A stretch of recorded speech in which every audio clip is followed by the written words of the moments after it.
주신 말씀 의지해서 아브라함을 부르신 하나님, 이런 제목으로 말씀을 증거합니다. 오늘 이 찬양도 참 웅장하고 참 기쁨과 확신이 넘치는 찬양이었는데, 이 하이든의 교향곡 96번은 기적이라는 이름을 가지고 있습니다. 기적. 여기는 사연이 있는데요, 하이든이 이 교향곡을 처음 연주했을 때 사람들이 이 음악에 감동되어서 모두들 하이든 주변으로 몰려들었다고 합니다. 자, 그런데 그때 마침 천장에 매달려 있던 큰 샹들리에가 떨어지게 된 것입니다. 근데 다행히 사람들이 하이든 주변에 몰려 있어가지고 한 사람도 다친 사람이 없었다는 거예요. 그것을 보고 사람들이 야, 이건 기적이다 그래가지고 그 교향곡 이름이 기적이 되었다고 합니다. 음악도 이렇게 사람들을 불러 모으는 힘이 있습니다. 하지만 그것보다 더 강력하고 더 큰 부르심이 있습니다. 그것은 바로 구원으로의 부르심, 하나님의 자녀로의 부르심입니다. 누구든지 하나님의 음성을 듣고 그의 앞에 나오는 자는 구원을 받고 하나님의 자녀가 되는 것입니다. 세상이 아무리 어둡고 죄악이 가득 찼다 할지라도 하나님의 구원의 역사는 결코 멈추지 않습니다. 오늘 말씀이 바로 그 증거가 되는 말씀입니다. 창세기 10장은 노아의 홍수 사건 이후에 셈과 함과 야벳을 중심으로 그 후손들이 온 세상에 퍼져나가서 살게 된 것을 기록하고 있습니다. 그리고 11장에서는 모든 인간이 한 마음으로 하나님을 대적했던 바벨탑 사건을 기록하고, 그로 인해 사람들이 하나님의 심판을 받아서 언어가 혼잡하게 되어서 그 때문에 서로 말이 통하는 사람들끼리 모여서 온 땅에 흩어져서 살게 된 것을 보여주었습니다. 이렇게 모든 사람들이 하나님을 배반하고 죄를 짓다가 모두 흩어져 버렸으니까 이제 구원의 역사는 어떻게 되는 것입니까? 과연 이 세상에 구원을 받을 사람이 있을까요? 그리고 아담에게 약속해 주셨던 여인의 후손을 통해서 구원하시겠다는 그 약속은 과연 어떻게 되는 것일까요? 그래서 이제부터는 하나님께서 주권적인 은혜 가운데 한 사람을 부르셔서 그 사람을 믿음의 조상으로 세우시고 그를 통해서 하나님께서 약속하신 구원의 복이 흘러가도록 하시는데, 오늘 말씀이 바로 그 한 사람 아브라함을 부르신 사건을 기록하고 있는 것입니다. 오늘 말씀을 통해서 하나님의 부르심의 은혜를 깨닫고 그 부르심에 응답하는 우리 모두가 될 수 있기를 간절히 기도합니다. 창세기 11장 10절에서 26절 말씀은 아브라함과 그의 아버지가 되는 데라가 바로 셈의 후손인 것을 보여주시는 말씀입니다. 노아가 셈을 그렇게 축복했었죠. 셈의 하나님을 찬송하리로다 그랬습니다. 아담으로부터 시작해서 셋과 에녹과 노아로 이어졌던 이런 약속의 계보가 셈을 통해서 데라와 아브라함에게까지 어떻게 이어져 갔는가를 보여주는 것입니다. 우리는 아브라함이라는 이름이 참 익숙하지만 그 아브라함의 옛 이름, 먼저 이름은 무엇입니까? 아브람이었습니다. 아브람은 무슨 뜻일까요? 아브람은 고귀한 아버지, noble father 이런 뜻입니다. 아브라함은요 복수형이에요. 그래서 열국의 아버지, father of multitude 이런 뜻이 있습니다. 창세기 15장에서 하나님께서 아브람이라는 이 예전의 이름을 아브라함이라고 직접 바꿔주시게 됩니다. 그래서 그때까지는 성경에 아브라함의 이름이 아브람이라고 기록이 됩니다. 자, 11장 27절부터는 데라를 중심으로 아브라함의 가계를 설명하고 있는데, 결국은 이 아브라함의 후손에서 예수 그리스도께서 탄생하실 것이기 때문에 바로 이렇게 계보를 적어 나가고 있는 것이죠. 마태복음 1장 1절을 보면 이렇게 시작합니다. 신약 성경이 이렇게 시작합니다. 아브라함과 다윗의 자손 예수 그리스도의 계보라. 예수님은 누구의 후손으로 오셨습니까? 아브라함의 후손으로 오셨습니다. 그것을 선포하고 있는 것이죠. 27절을 보면 데라에게는 아브람, 나홀, 하란이라는 세 아들이 있었는데 그들의 고향은 갈대아 우르였습니다. 갈대아 우르는 지금 이라크의 남쪽에 있는 페르시아만 근처에 있는 도시를 말합니다.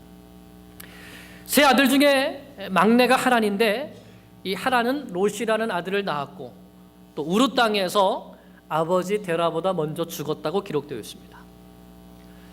아브람은 사레와 결혼했는데 창세기 20장 12절을 보면 아브라함이 자기 아내 사레를 저는 나의 이복 누이로서 나의 아내가 되었다 이렇게 표현을 합니다. 그러니까 사레는 누구냐 하면 아브라함의 아버지인 데라의 또 다른 아내의 딸인 것이죠. 그리고 둘째 아들인 나홀은 동생 하란의 딸 밀가하고 결혼을 했습니다. 이것을 보면 데라의 가족이 일부 다처가 있고 또 근친 결혼에 물들어 있었던 것을 볼 수 있습니다.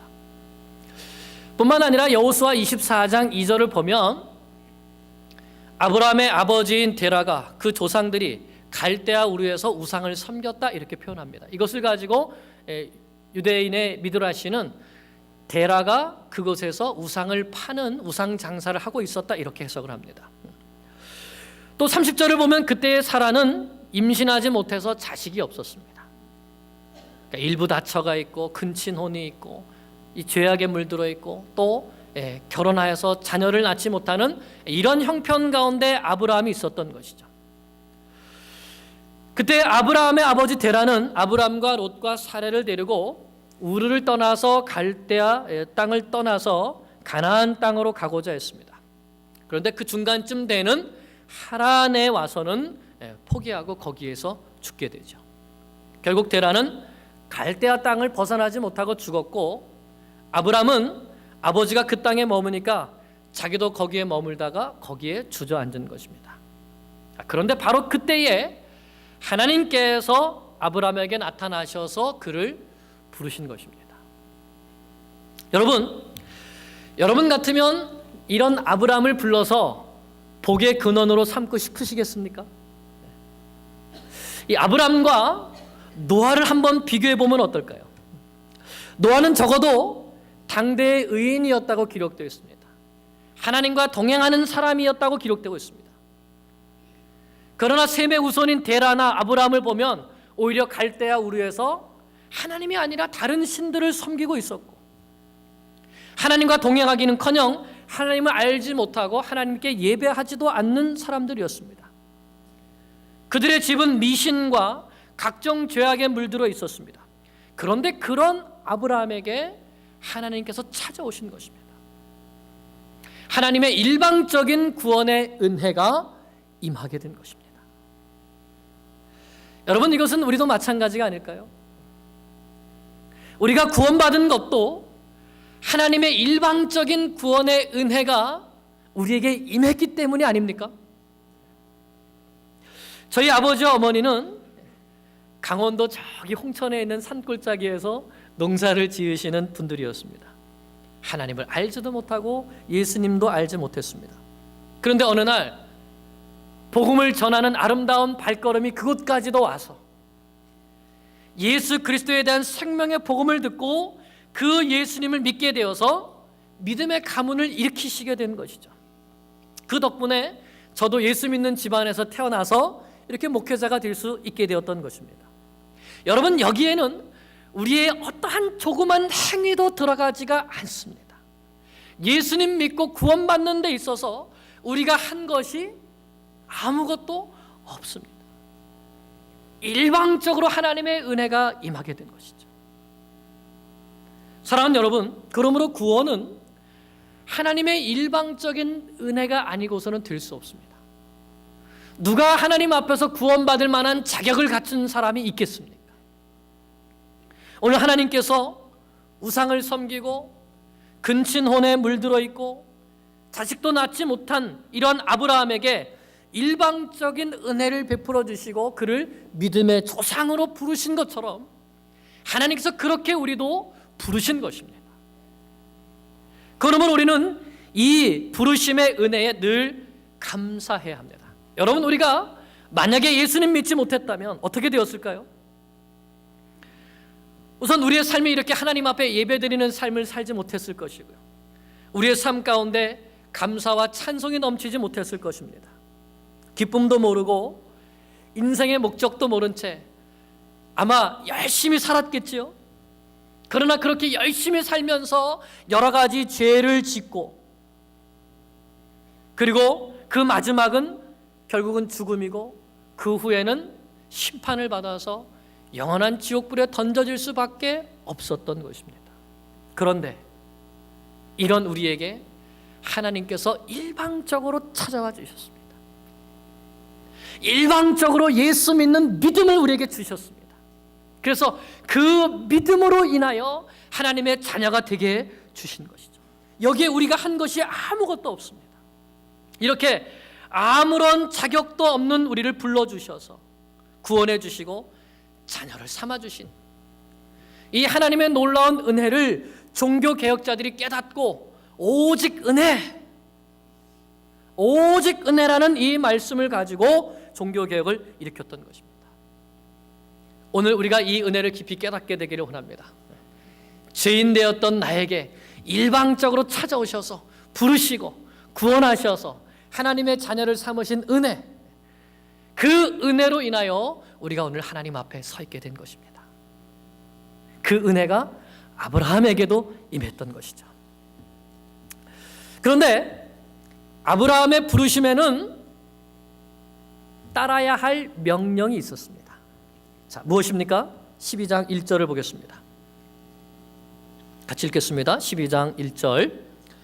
여호와께서 아브라함에게 이르시되 너는 너의 고향과 친척과 아버지의 집을 떠나 내가 내게 보여줄 땅으로 가라. 아멘. 하나님께서 아브라함에게 주신 명령이 두 가지입니다. 하나는 떠나라 하는 명령이고, 그것은 지금 있는 곳에서 일어나서 가라는 것이죠. 둘째는 내가 보여줄 땅으로 가라 하는 명령입니다. 떠나라 하는 명령과 가라 하는 명령입니다. 자, 어디를 떠나라고 하셨습니까? 절 보지 마시고 성경을 보셔야지 답이 있습니다. 어디를 떠나야 됩니까? 고향과 친척과 아버지 집을 떠나라. 아브라함의 고향이 어디입니까? 갈대아 우르이지요. 왜 그 땅을 떠나야 하지요? 이 갈대아 우르 땅은 고대 바벨론의 여러 도시들 중에서도 수메르 문명이 아주 왕성하였던 중심지였습니다. 아브라함이 살았던 시기를 대개 BC 2000년경 정도로 생각하는데, 그때도 이미 갈대아 우르는 문명이 발달하고 문화와 상업이 발달해서 많은 사람들이 오고 가는 교통의 중심지였다고 합니다. 그래서 그 당시에 인구가 많이 살고 많은 사람들이 왕래했던 도시들의 특징이 무엇인가 하면, 문화가 발달함에 따라서 향락 문화도 발달하고 음란 문화도 같이 발달했던 것이죠. 또한 여러 곳에서 사람들이 오기 때문에 그들이 섬기던 우상들도 갖고 오고 해서 완전히 우상으로 가득 뒤덮였던 도시가 바로 갈대아 우르였습니다. 해신도 있었고 달신도 있었고 물의 신도 있었고 다산의 신들도 있었고 많은 신들이 있어서 이 신들이 그들의 삶과 아주 밀접하게 연관되어 있었던 것이죠. 그들 가운데 그들이 가장 최고로 섬겼던 신은 지브락이라고 하는 신전이 있었는데, 그 신전에서 섬기는 여사제들이 공창과 같은 그런 역할을 하고 있었습니다. 그래서 이 우르 땅이야말로 음란이 가득하고 우상이 가득한 도시였던 것입니다. 아브라함은 바로 이런 도시에서 태어나서 이 도시의 문화적인 영향을 받았고, 또 데라의 장남으로서 아버지가 하던 일은 이 우상을 만드는 일을 가업으로 물려받아야 되는 그러한 입장에 있었던 사람이었던 것입니다. 그런데 하나님께서 아브라함에게 바로 그 땅을 떠나라 말씀하신 것입니다. 아브라함이 지금 있는 그 고향에서는 우상이 가득하고 음란이 가득한 이 환경 속에서는 하나님의 역사를 이룰 수 없기 때문에, 마치 우리가 씨를 뿌릴 때에 이 씨가 땅속에 잘 심겨져 가지고 물을 주고 해야지 잘 자라나지만 씨앗을 뿌리지만 햇볕 가운데 그냥 내버려 둬서는 씨가 뿌리를 내리지 못하고 자라나지 못하게 되는 것이죠. 그것처럼 우상이 가득하고 죄가 가득하고 음란함이 가득한 이 땅 속에 두어서는 안 되셨기 때문에 그 땅에서 부르셔서 하나님의 역사를 일으킬 새 땅으로 가라고 하시는 것입니다. 그러므로 이 말씀에서 구체적으로 고향이란 우루 땅을 말하는 것입니다. 친척들과 아버지의 집은 그 땅에서 행했던 조상들의 망령된 행실과 데라의 장남으로서 우상을 섬겼던 일들과 또는 그 가족 가운데 있었던 모든 인간적인 정과 미련을 말하는 것이죠. 하나님은 이런 땅을 떠나라고 하셨습니다. 안락한 생활, 안전이 보장된 땅을 떠나라는 말씀입니다. 그야말로 새로운 결단이 없으면 하나님의 새 역사를 쓸 수 없는 것입니다. 아브라함이 하나님의 이 말씀에 순종하지 않고 그냥 그 땅에 머물렀다면 그의 육신은 편안했겠죠. 이제까지 살아왔던 삶의 터전이 있으니까 가업을 이어서 우상을 만들면서 살면 아마 먹고 살 걱정 없이는 살았을 것입니다. 하지만 영적으로는 그 죄악의 땅의 영향력 가운데 결국 매여서 사망으로 그쳤을 것입니다. 이것은 우리도 마찬가지입니다. 신앙생활은 떠나는 생활입니다. 예수님께서도 그의 제자들에게 말씀하실 때에 아무든지 나를 따라오려거든. 신앙생활은 예수님을 따라가는 삶인 것이죠. 자기를 부인하고 자기의 이전 것들을 다 버리고 자기 십자가를 지고 나를 따르라고 말씀하셨습니다. 쟁기를 손에 들고 뒤를 돌아보는 자는 합당치 않다고 말씀하셨습니다. 사람들을 부르실 때 그들에게 포기와 헌신을 요구하시는 것이죠. 떠나라고 하셨습니다. 그래서 베드로도 그렇고 요한과 야고보도 또는 이 세리 마태도 자기의 가진 모든 것을 다 버려두고 예수님을 쫓았던 것입니다. 하나님께서 아브라함에게도 그만큼 요구하시는 것입니다. 모든 것을 두고 떠나라는 것이죠. 그래서 떠나서 어떻게 됩니까? 두 번째는 가야 됩니다. 첫째 명령은 떠나라는 명령이고 두 번째 명령은 고! 가라는 명령입니다. 가라! 어디로 가야 합니까? 내가 내게 보여줄 땅으로 가라 그러셨습니다. 내가 내게 보여줄 땅으로 가라.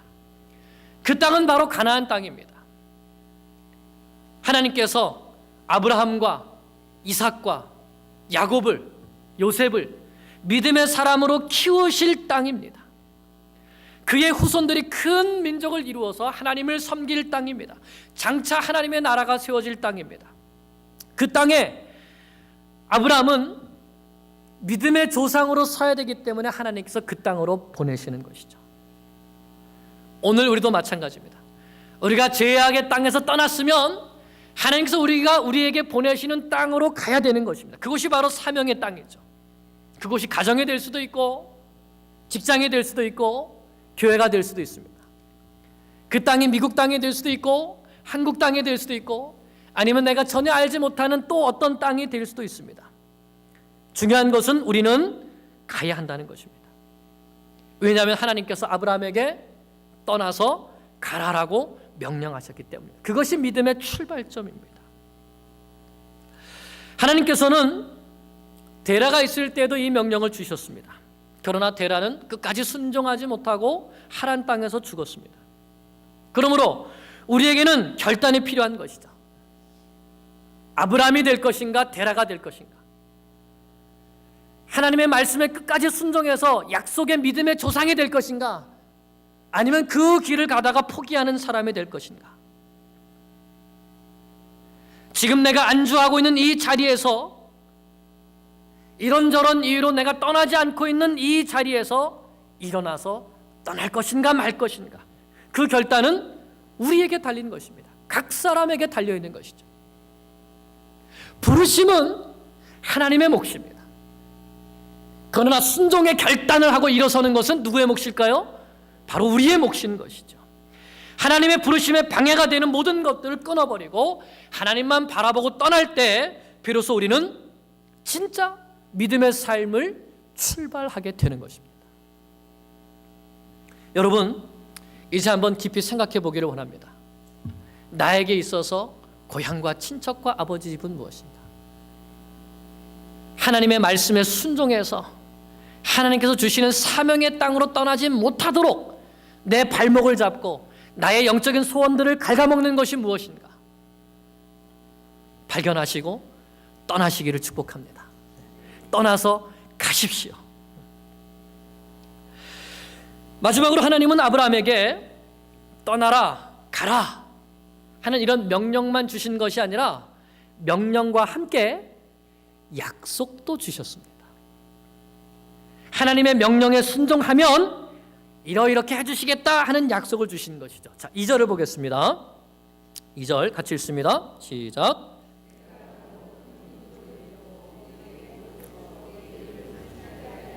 너는 복이 될지라. 아멘. 여기에는 세 가지 약속이 있습니다. 자, 첫째는 무엇입니까?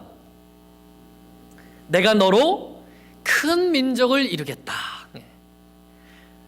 아브라함이 큰 민족의 아버지가 될 수 있도록 만들겠다 하시는 말씀이요. 나중에 이 말씀이 뒤에서는 하늘의 별과 같이 바다의 모래와 같이 많은 자손을 주시겠다는 약속이 되죠. 이게 첫 번째 약속입니다. 두 번째는 무엇이죠?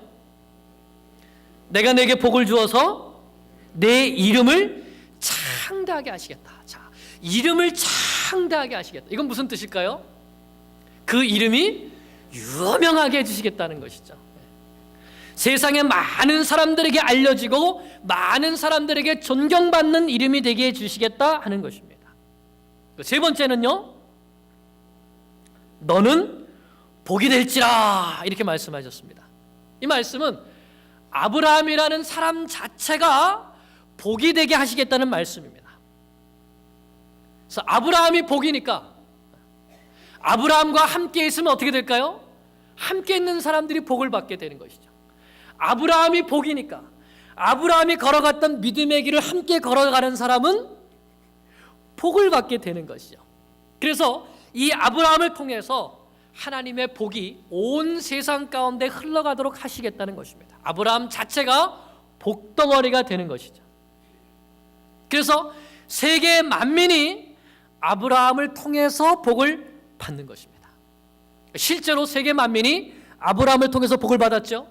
아브라함의 후손인 예수 그리스도를 통해서 온 세계 모든 만민이 복을 받게 되는 것입니다. 자, 이렇게 세 가지 복에 대해서 말씀해 주셨는데, 자, 이 복에 대해서는 다음 주일에 저희들이 더욱더 자세하게 살펴보겠습니다. 아무튼 여기서 중요한 점, 우리가 한 가지 꼭 생각해 봐야 될 것은 하나님께서 아브라함이 순종해서 떠날 때 하나님께서 보여주실 그 약속의 땅으로 갔을 때 그때 주실 복에 대한 약속을 주셨다는 것입니다. 자, 뭐가 먼저입니까? 떠나라, 가라 하는 것이 그 하나님의 명령이 먼저예요. 그리고 그 명령에 순종하면 복을 주시는 것이죠. 명령을 먼저 주시고 약속을 나중에 주셨다는 것이 중요합니다. 만약 떠나면 순종하면 복을 주시겠다는 것입니다. 이 약속은 오늘날도 마찬가지입니다. 부르심은 하나님의 일방적인 은혜입니다. 우리는 하나님의 일방적인 은혜로 부르심을 받았습니다. 부르심을 받고 나서 떠나서 가야 되는 것은 누구의 몫입니까? 나의 몫인 거예요.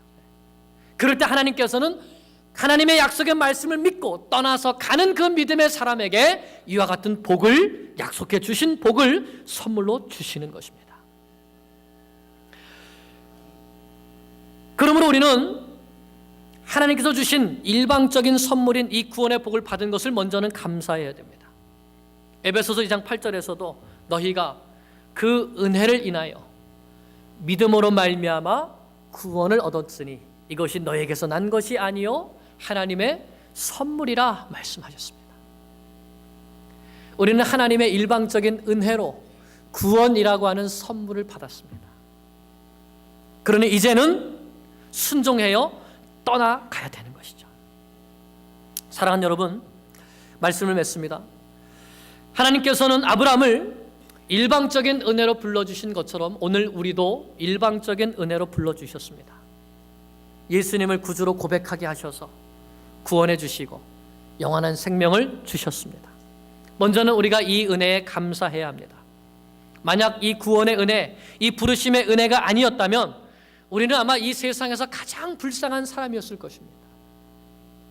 그러나 거기에 멈추는 것이 아니라 하나님의 부르심에는 명령도 있고 약속도 있다는 이 사실을 우리가 깨달았으니 하나님께서 아브라함에게 말씀하신 것처럼 고향과 친척과 아버지의 집을 떠나라고 하셨는데 우상의 땅, 음란으로 물든 땅, 죄악으로 물든 땅을 떠나라고 하셨는데 그리고 내가 내게 보여줄 땅으로 가라고 하셨는데 그것은 아브라함을 믿음의 조상으로 세워가실 소망의 땅입니다.